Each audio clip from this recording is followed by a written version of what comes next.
नमस्ते बच्चों। आज आप सभी YouTube के माध्यम से प्रत्यय पढ़ेंगे। प्रत्यय का अर्थ है या प्रत्यय किसे कहते हैं? वे शब्दांश जो किसी धातु के बाद जुड़कर विशेषता प्रदान करते हैं प्रत्यय कहलाते हैं।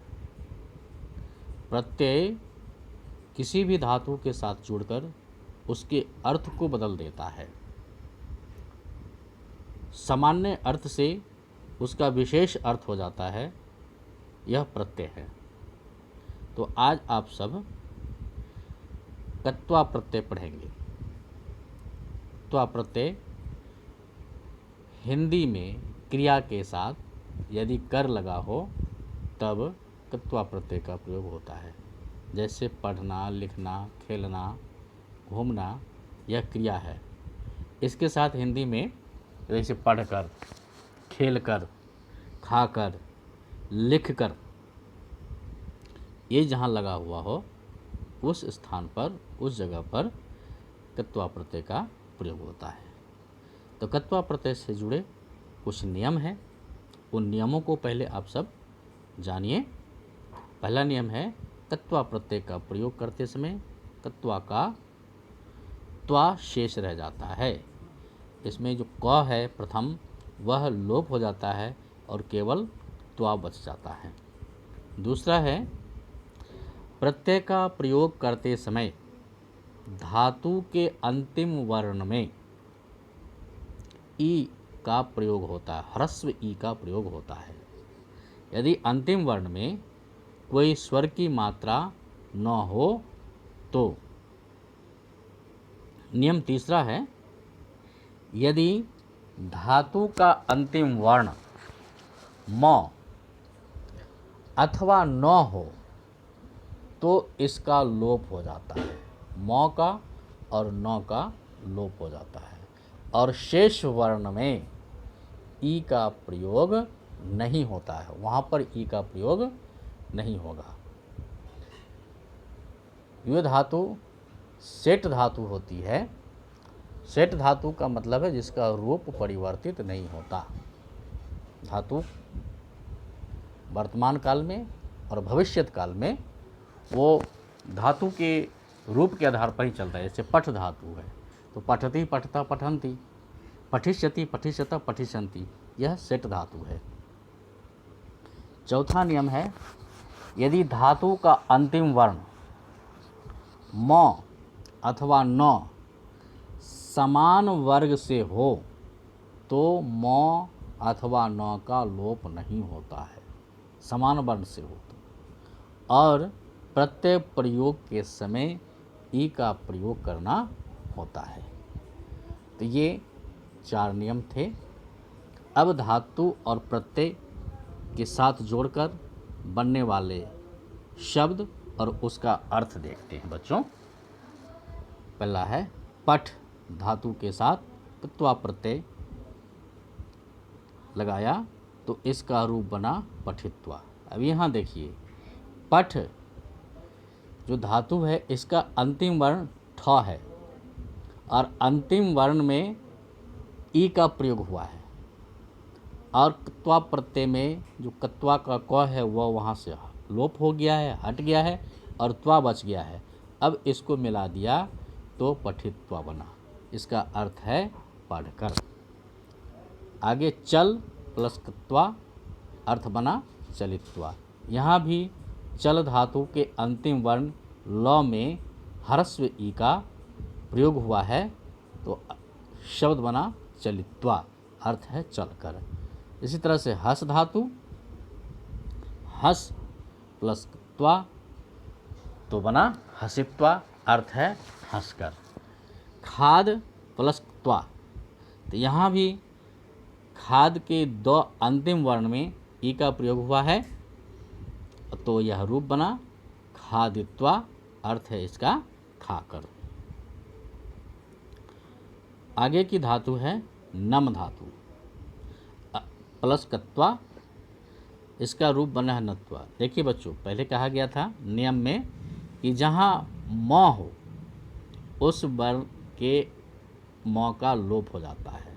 नम धातु में म जो अंतिम वर्ण है इसका यहाँ से लोप हो गया, तो नम का केवल न बच गया और इधर कत्वा का केवल त्वा है, तो ये धातु के साथ जुड़ जाएगा, तो बन गया इसका रूप नत्वा, अर्थ है झुककर।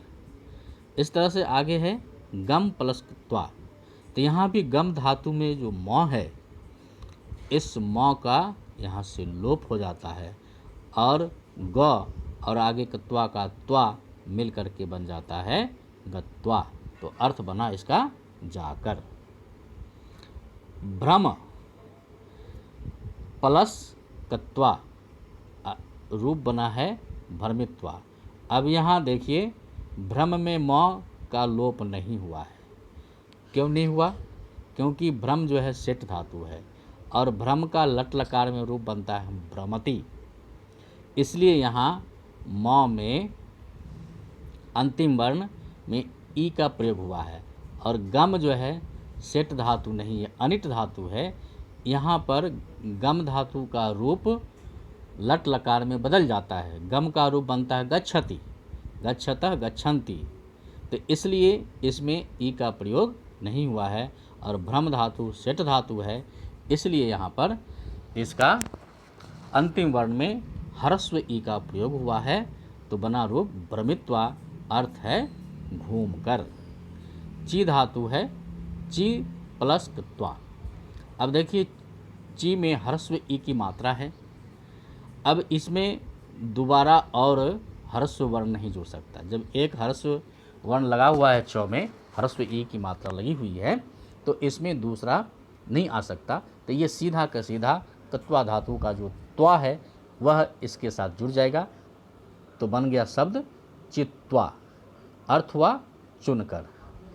अब दृश्य प्लस त्वा, अब यहाँ पर देखिए स्टार मार्क लगा हुआ है, दृश्य धातु है और प्लस कत्वा है, तो दृश्य धातु में यहाँ भाई आपको अंतिम वर्ण में ई का प्रयोग नहीं है, यह भी अनिट धातु है, क्योंकि दृश्य का रूप बनता है पश्यति, और दृश्य का जो अंतिम वर्ण तालव्य श है, तो इसके जगह पर क्योंकि आगे त्वा का त्वा है, तो इसकी वजह से यहाँ मूर्धन्य श हो जाएगा और त्व को ट हो जाएगा, तो बन जाएगा रूप दृष्ट्वा, अर्थ हुआ देखकर। आगे जो धातु है कृष्य प्लस त्वा, तो यहाँ भी वही है, क्योंकि कृष का श तो है ही, लेकिन ये मूर्धन्य श होने के कारण यहाँ जो त्वा है, तो त्वा के त का ट हो जाता है, तो ये बन जाएगा कृष्ट्वा, अर्थ हुआ जोतकर। क्रीड प्लस त्वा, ये भी सेठ धातु है, इसलिए क्रीड के अंतिम वर्ण ड में ह्रस्व ई लगेगा, तो इसका रूप बनेगा क्रीडित्वा, अर्थ हुआ खेलकर। स्मृ धातु है प्लस कत्वा है, अब स्मृ में री स्वर है, तो इसलिए यहाँ पर दूसरा और कोई स्वर, जब एक स्वर है तो उसके साथ कोई दूसरा स्वर नहीं लग सकता है, और जो कत्वा का त्वा है वो स्मृ के साथ जुड़ जाएगा, तो रूप बना स्मृत्वा, अर्थ है इसका देखकर। आगे भू प्लस कत्वा, भू में भी जो दीर्घ ऊ है यह भी ह्रस्व है, इसलिए यहाँ कोई दूसरा स्वर नहीं आएगा और सीधा त्वा का त्वा उसके साथ जुड़ जाएगा, तो बन गया भूत्वा, अर्थ है इसका होकर।